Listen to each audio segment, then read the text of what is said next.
Today we're talking about Freebirth Friday and I had a bunch of topics to pick out, and today I was thinking, why not just go over some of the most important items to have in your birth kit when you are preparing for your free birth. And what is a free birth? I am a traditional birth attendant who has had 5 free births of my own, planning for my 6th.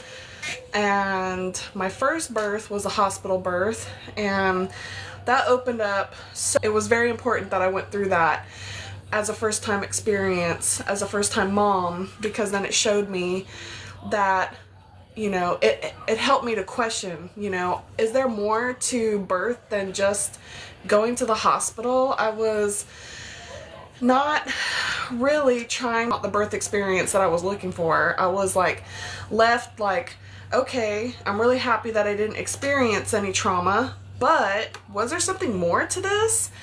And, you know, I'm questioning things. I'm like, should it have really made me feel like I was on a conveyor belt? Like, I felt like I was a number. I couldn't advocate for myself. I felt like it was exhausting, and I think that many more people need to be made aware of this. But I had a natural birth plan, but didn't know that the hospitals don't give a shit about your birth plan. And it depends on where you're having your baby. So this was like 12 years ago that I was planning to have my baby in the hospital. And anyway, every prenatal session felt like I had to speak up so much. You know, I love telling the story because it's kind of funny. It is kind of funny. You know, I could say it because to me, I didn't process any of that like it was a traumatic event. It's kind of sad that I didn't have more autonomy, and that I was being spoon-fed rules and regulations. As a first-time mom, I wish that I had more support. My prenatal appointment, and it's the middle of summer because I had my daughter in September, and I'm 7 months pregnant and hot as hell in Utah, and I was dehydrated because I was not drinking enough water. I was also throwing up every single day. They wanted to prescribe me Zofran. They wanted to prescribe me an anti-anxiety medicine. They wanted to prescribe me a heart medication. So why I say this is funny is because I literally gave my arm up so that they could take my blood pressure, and found, they were like, oh, it's elevated. And it's like, yes, I'm dehydrated. It's summertime. You know, the traffic getting here was crazy, whatever. I'm trying to advocate for myself that I'm not high risk. Give me some time to calm down or cool down or give me something to drink. The woman looked at me and smirked and was like, that's not a reason. And then I looked at her eyes, and I kid you not, her eyes were bloodshot. Both of them. Both bloodshot. And I'm like, what the hell? If anybody has high blood pressure on here, it's probably you. But you're going to say whatever you want so that you could put a high-risk label on me, because why? You know, I'm thinking, why is it like this? Why is it so hard for me to just say, hey, I think this could be happening? You know, could you kind of just take that into consideration before you try to put me as a high-risk patient? So they didn't want to hear any of that. I went to go see the midwife that was in there, and this was before I knew the difference between midwife and doctor. The midwife was beautiful, blonde, beautiful hair, perfect, beautiful. She looked healthy. She had long, gauzy, you know, beautiful wear. She's wearing beautiful clothes that would be hey, you know what, maybe she's a little hippie, so we could probably vibe a little bit. And I was sadly mistaken, because all she wanted to do was give me 3 to 4 different kinds of pharmaceuticals, and I'm like, is this really necessary? And then I was asking, what do all of these combined do to the baby? You know, oh no, you're fine, you're fine. Well, no. Zofran once, and I hated the way that I felt. I was like, I can't do this. I can't do this. I'd rather be sick than have to deal with taking this pharmaceutical. I don't like, the way that it makes me feel. And I don't know what it's doing to my baby. Then 10 years later, find out that Zofran had a class action lawsuit for birth defects. That, thank God, you know, my baby wasn't, you know, I wasn't having to be a part of that, but still kind of like is significant. It's like they're still prescribing Zofran to this day for moms who are suffering with extreme nausea that they can't even hold anything down. It's like nothing that the midwife was talking about was helpful whatsoever. And it was so sad because it was like, at the time I thought maybe a midwife was going to be different, and it wasn't. And so it wasn't until later on in my career as being a birth attendant that I realized there was a huge difference. It's a difference between calling yourself, you know, the hospital saying, yes, you can have a natural birth, and Butterball Turkey calling themselves all natural. It's the same thing. Like, the all natural label can be thrown on anything, but it does not mean what it means. Look up and Google natural birth, and you're still gonna see OBs, and you're still gonna see nurses, and you're still gonna see masks and what do they call that? PPE, protective gear, all over you. You're still gonna see legs up in stirrups. You're still gonna see all of this stuff. Now look at physiological birth, and what you see is like the more natural method of it. And it's like, okay, that was a huge deal to me, because it was like, yeah, this is what it is. The hospital will say, if you have a birth plan and it's more natural tailored, yes, we can oblige, but it's a lie. You never know what you're going to get yourself into when you go to the hospital. First birth was very important for me to realize the key differences between a natural birth and a physiological birth. And so I wanted to be able to support myself during a physiological birth. So I became pregnant again with my second, and I said, I do not want to go through it with wrestling these people into allowing me to have a natural birth and listen to me. I'm not doing it again. And so I went to go find a home birth midwife. And my friend Sarah, while I was having my hospital birth, she was having her home birth for her first. Our children, our firsts are the same. The hospital only seen us as a number. We stand with home birth. You are doing great. Thank you. I love you for that. Thank you. So she had a home birth and it was successful. Then she went on to have several more home births and they were successful. I decided that the midwives that I was looking into were burnt out, and they were still operating with like this type of energy that was just like not excited, not fresh. You know, I was still really sad to see that any of my freedoms were still being tied down to something, and I couldn't put my finger on it. And so I was like, you know what, this time I'm having a free birth. So I decided that my next birth was going to be a free birth, and I labored for maybe about 14 hours and had a successful home birth in the it was born in the sac, and it was wonderful. In fact, right when I was transitioning, I was like, oh my God, I can't do this. I need to call my sister. So I called her, and she showed up, and right as she showed up, I had my son. Like, right before she came in, I had my son. And she was like, oh my God. And she goes and throws up in the front yard. So I cherish that story, because it's like, free birth is not for everybody. And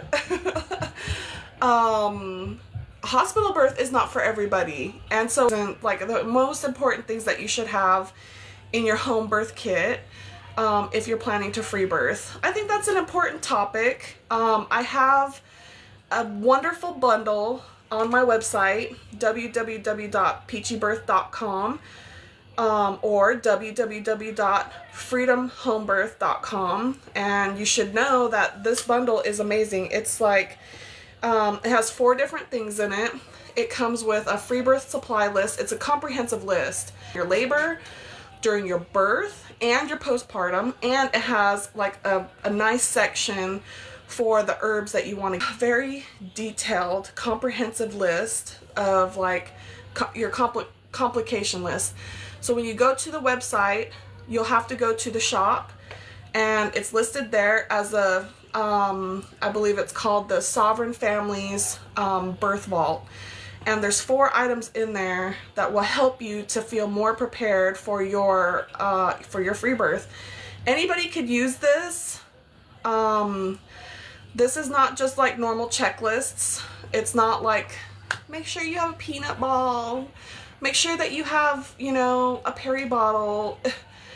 I'm so over how this marketing culture has like taken advantage of all of these like easy things and hasn't really been providing much like solid information on what people really need. And so that's why I created this birth vault for the Sovereign family. And preparation guide.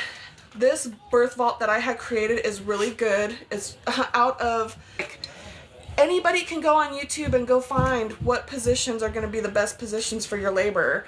And anybody can go on YouTube and find, you know, how to help yourself during prodromal labor. But nobody's talking about the helpful tinctures that you can have on hand for prodromal labor. Nobody is talking about the helpful tinctures to have on hand, why you shouldn't just use shepherd's purse alone, you know, why you shouldn't just use certain herbs alone, and that some herbs are actually better being used as a tea, as a cold tea, rather than a tincture. There is so much information in this birth vault. Please go get that. It's www.freedomhomebirth.com, and you'll see it in the shop. It's really awesome. So I compiled all of this because I really wanted to help families be able to have the, you know, if you're going to have a free birth, you might as well get the information from a trusted source, number 1. And number 2, that there's no fluff, you know, there's no like I was talking about, just make sure you have a peri bottle, you'll be fine. No, you want to make sure that you also are equipped with skill sets, knowledge in herbs, and not just like get yourself a few tinctures. The things that I want on hand for myself, I consider myself a minimalist.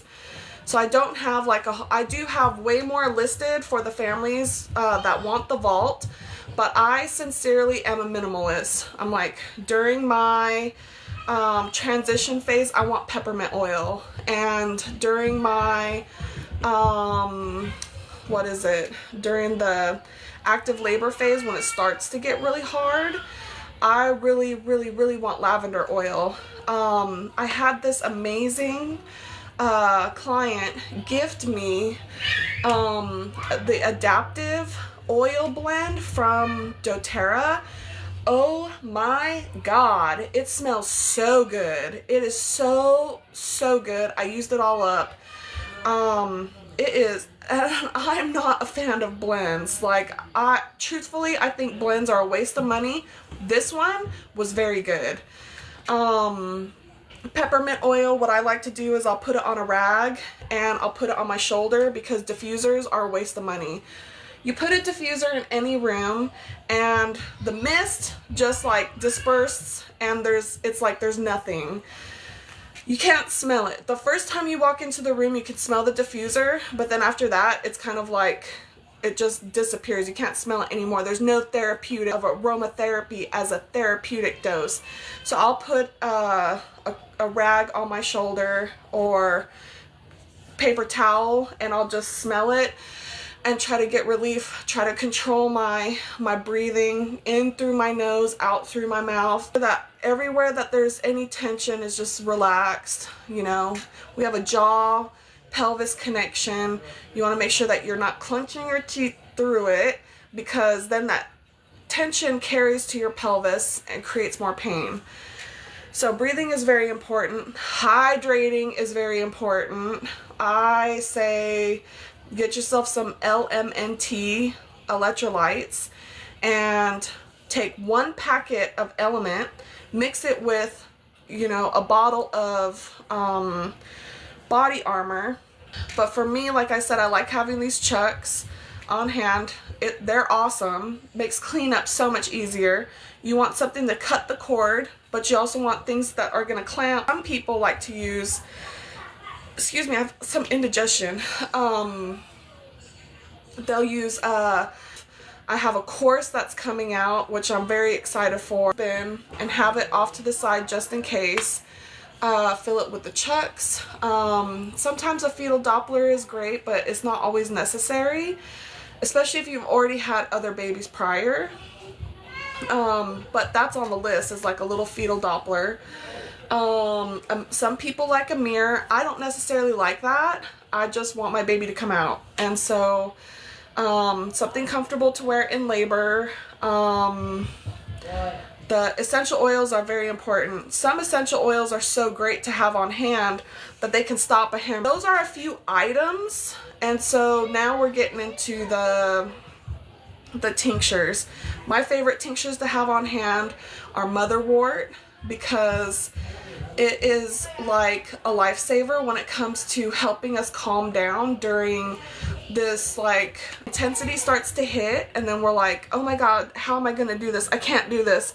It literally blocks that. It helps to soothe the central nervous system so that we're not feeling that way, and we can continue to progress in labor. Then some other things that I really like to have on hand. Let's see. So shepherd's purse is really great, but you need something that is going to stimulate that uterus to go with it. So some people like to use witch hazel. Some people also like to use something that's going to help to expel those. Yes, womb syringe is a good option. Yes, I like womb syringe. I think it is amazing. But I found that motherwort has actually been helping to prevent extra bleeding. Angelica is very helpful for getting the placenta to come out, but the peppermint oil is also helpful, because if you go and, you know, if you're having a hard time, the placenta is still not coming out. A lot of free birth parents are so pro let it wait it out, you know, like, give it some time, breastfeed your baby, hydrate, sleep, whatever you have to do. But that's why this complication guide is so good. It begs to differ. Like, the free birth community understands that as long as you have, you know, allowed yourself to rest, that there have been women who have delivered their placenta 24 hours after birth. And who am I to say that that is entirely incorrect? If anything, that should make us more curious, you know? So why shouldn't we be able to have the freedom to, like, be more curious? You know, using studies is great, but we don't want to lean on them for all of our information. We need to also look at these studies like, you know, there is a conflict of interest with these studies. And a lot of the conflict of interest stems from the pharmaceutical company, like holding hands with our government agencies, and then also holding hands with doctors and midwives. Unfortunately, like, they're trying to steal the name midwife. So let's see. So when you have these basic tinctures, those are great because it's like, okay, those are the essentials is what I call it. You know, those are the essentials. When you're laboring at home and you're having a free birth, there's no such thing as like a time, you know, you can labor as long as you want to. Keep yourself fed, keep yourself hydrated, keep your mood up, you know, listen to the music, jump in the shower, have your birth space set up appropriately. You know, some people want to make sure that they're kind of like up with their, you know, CPR knowledge, which will be helpful, because unfortunately some of these EMS people don't know what they're doing when it comes to resuscitating a baby. So catching up on those skills will be incredibly helpful for you. And also, you know, knowing your closest hospital, what their policies are. having an extra birth plan in case you have to go to the hospital, having you know, your plan B is important. And okay, my local hospital is anti-natural and called CPS. It is causing me extreme fear with free birth. Angelina, I'm so sorry. This is disgusting. You know, it's like, that is a level of coercion where it's like, if you don't do what we tell you to do, well then we're gonna do this. And it's your right to not do any of the shit that they're talking about. So I'm really sorry about that. If you want to private message me what your situation is, I'd be happy to talk to you some more about that. The local midwives have been harassed by them, by the CPS.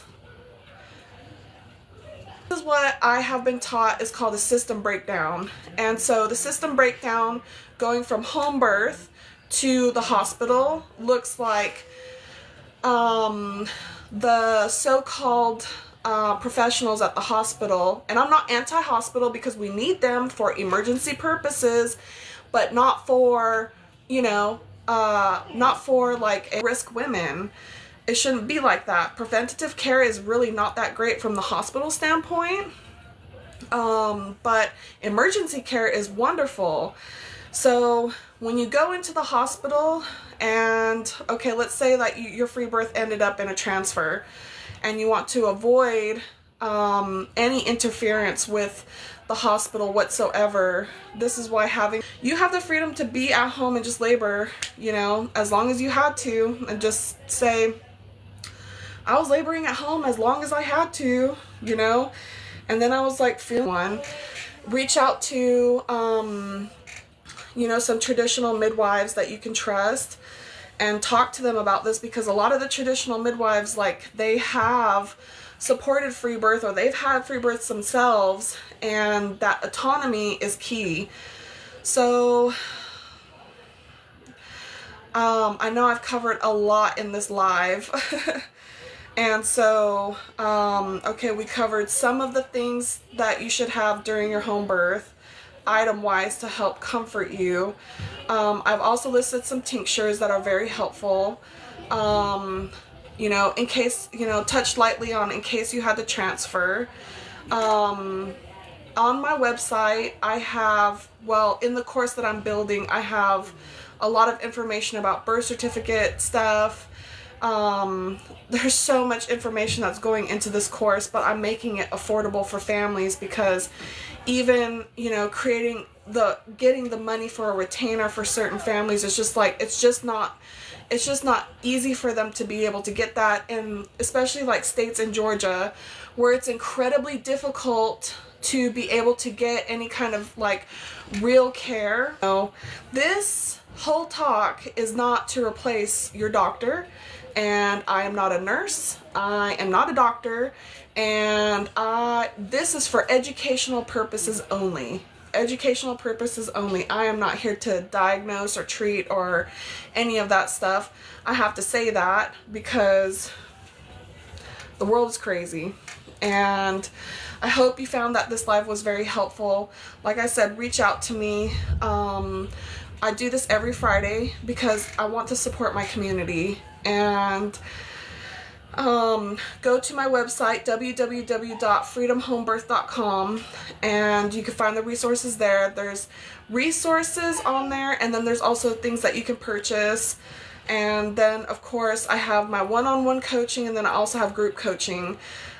And this is just to like help reduce the cost of birth, because it's freaking expensive. Even if you go to the hospital and you have insurance, you still have to pay lots of money. Sometimes it's like upwards of like $50,000. We know the medical industrial complex does a wonderful thing called, well, they create the problem, then they pretend like they solve the problem, and then therefore you have a bill at the end to solve. So